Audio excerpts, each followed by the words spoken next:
Hello guys, happy weekend, happy Saturday. No, so may activity ngayon si AJ. What do you call that activity? Yeah, may share din ako sa kanila eh. Yeah, nag-perform siya sa orchestra yung cello niya. So sabi namin yan, naka-ano siya eh, naka-Amerikana. O sabi, let's eat breakfast. Bihira naman to eh. Usually Dennis kami. Sabi ko, try natin IHOP. Tagal na tayo hindi kumakain sa IHOP eh. Actually, na-disappoint kami. Mas masarap sa Dennis. Mas mura sa Dennis. Kaso mas mukhang bago dito sa IHOP. Tapos hindi yung crepe nila, no? Walang lasa. Walang lasa. Oo.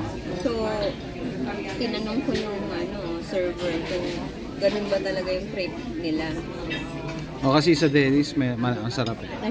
Well, it doesn't hurt na magtanong kasi tao ng free. Kaso natakot siya, baka duraan pagkain niya. Tao ng free toppings. cream. Tapos ako order ako ng T-bone steak.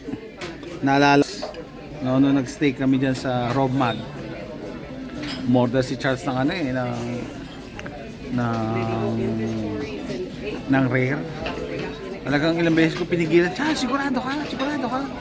Kain si Charles, so rare na steak. First time ko makakita ng tao kumakain ng rare na steak. Ilang beses ko siya pinigilan. Pero mukha naman nasarapan siya. Hindi niluto? Ha? Hindi niluto? Hindi yung luto eh. Tapos, ano pa ba i-share ko? Tignan nyo kung may napapansin kayo sa akin. So kagabi, bago ako maligo, naisipan ko magkulay ng buhok. So nagpakulay ako dito. Ito yung nagkulay ng buhok eh. Kasi sobrang itim daw, para ako yung anime. Sobrang itim nito kagabi, pati dito. Para ako sa Shaolin. Pati dito. Tapos ang hirap matanggal, kahit maghugas ka na, hindi natatanggal. Sabi ko, tirahin mo na rin yung balbas ko. Kaya yan, itim ang itim. All black. Kaya may mga itim-itim pa ako kanina umaga, nilinis niya eh. Hindi matanggal sa alcohol eh, no? Hindi matanggal sa alcohol. Sa Vaseline natanggal, konti. Kaya meron ako dito sa mga edge. Tawan-tawa siya eh. Pati sa tinga ko, may itim ako dito eh. So, ano pa ba? Ano pa i-share ko? Yan nga, kanina nagbibiroan kami. Breakfast na breakfast sa IHOP. Tapos magkakape ka, parang social. Hindi naman social ang IHOP pero diba, pag-uusapan kayo ng networking. Kumusta na? Ilan na downline mo? Ilan na na-recruit mo? Ilan na na-recruit mo, Lynn? Ilan ang ROI mo ngayon? Ilan na. Ito ang aking pinakahihintay, pancake eh. Yung pancake sa bahay, yung mga binibili, hindi ganong kaalsa. Yung mga sekreto nila, no? Dennis sa IHOP. Saka bakit din hindi sunog? Pero luto. Luto, no? Kaya gusto ko mag-pancake sa labas eh. Hindi ko makopya. Anyway, bigyan ko kayo ng update din sa kotse. Ano nang update sa buhay-buhay? Update sa mga lupain namin at saka mga business. Saka yung update natin sa mga stock market. Kala mo totoo. Hindi, bigyan ko kayo update din sa kotse. Grabe, pagising ko kanina, sakit ng katawan ko. Sakit, kakapukpok nung yung trunk kasi pumasok ng mga ito yung pumasok ng 3 inches 3 to 4 inches. So bandang mga 5:30 ba yun, pupukpok ako dun sa harap ng bahay, di ba? Ingay. Yung kapitbahay namin buwisit, sumilip na gano'n. Pakita pa talaga sa akin eh. Sabi ko parang time na para tumigil eh. Dumating na yung buwisit namin kapitbahay. Meron kaming buwisit na kapitbahay kasi eh. Nag-visit. Minsan ka lang naman yung visit. Bin-visit nga eh. So, pumasok ng mga 3 to 4 inches yung likod ko eh. So pukpok ako ng pukpok hanggang umatras. And then na-install na namin yung trunk. nagla-latch na siya, kaso may gap pa, siguro mga 1.5 inch to 2 inches. Konti na lang. Kaya pumunta kami sa Harbor Freight kanina, bumili ako mas malaking maso. Mas malaking maso. No? 5 pounds. Bibili sana ako ng 8 pounds, kaso hindi ko alam kung kaya ko pang ihampas yun eh. Dahil maliit yung space sa loob ng trunk. Pero anyway, napaka naman, fulfilling. May fulfillment naman nung nakita ko nagsara na yung trunk. Sabi ko actually pwede na yung gamitin eh. Kahit nakausli yung trunk basta nagsasara na. No?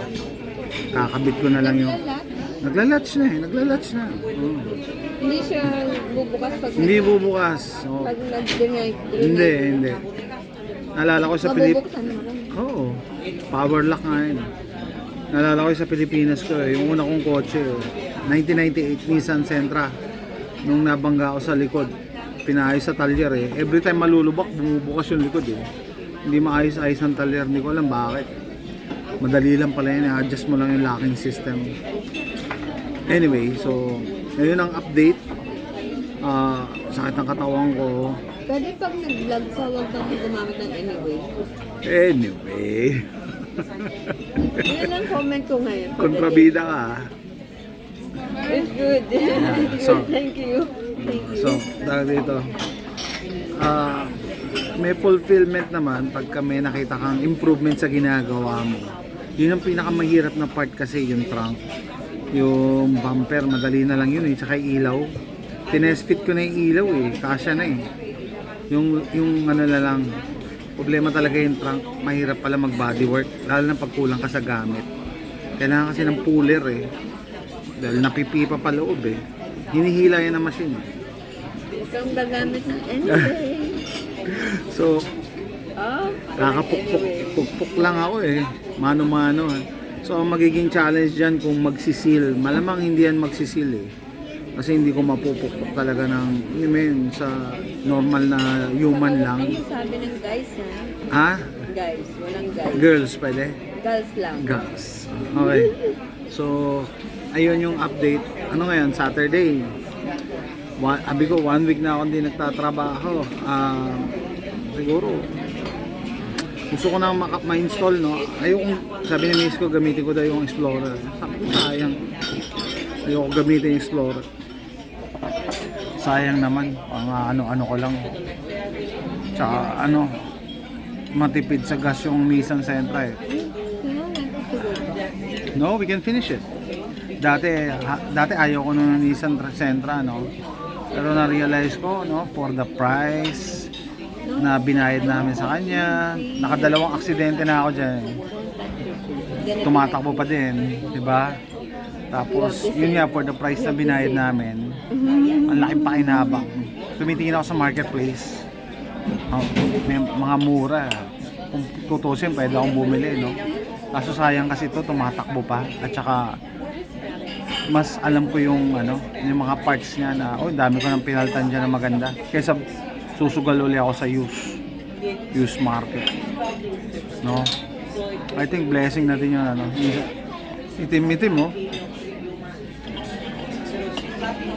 Okay naman na.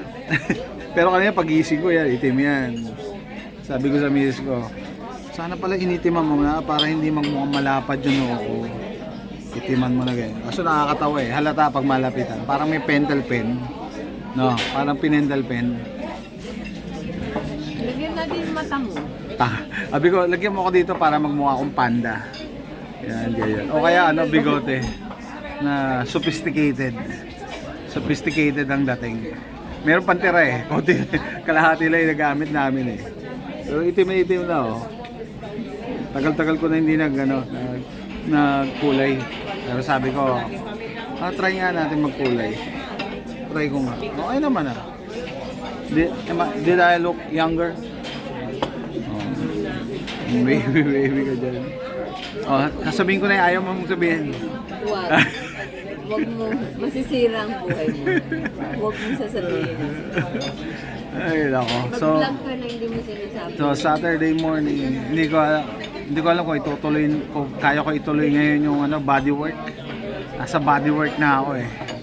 Gusto ko na talaga matapos. Di ko lang kung kaya ng katawang lupa ako dahil dahil nga sakit ang katawan. No, not yet. Not yet. Okay, so yan, nagmamadali na yung waitress. So yan guys, binigyan ko lang kayo ng update. Breakfast kwentuhan lang. Kainin ko na yung pancake ko. Tsaka steak. By the way pala, nung bagong dating kami dito sa Amerika, IHOP ang una naming meal. Bagong salta kami nun. As in, galing sa airport. Madaling araw tayo dumating, di ba? Maliliit pa sila, kami, nila Tantan, tsaka ni JM. Dito kami dinala sa IHOP. Isang branch ng IHOP. Tapos, tinanong kami ng waitress. Kasi sabi, bakit daw, hindi pumasok yung mga anak namin. Yan ang waitress eh. So, ganun mga tao dito eh. Alam nila na pagbata dapat nag-aaral. Sabi namin kadalasan rin pala namin sa US eh. No, as in bagong salta. Kaya memorable din ang IHOP eh. Pero after this meal, balik na kami Dennis. Balik na tayo Dennis. Mas mura pa, tsaka Mas mura, mas gusto ko doon. mas homey. Huwag mo i-focus.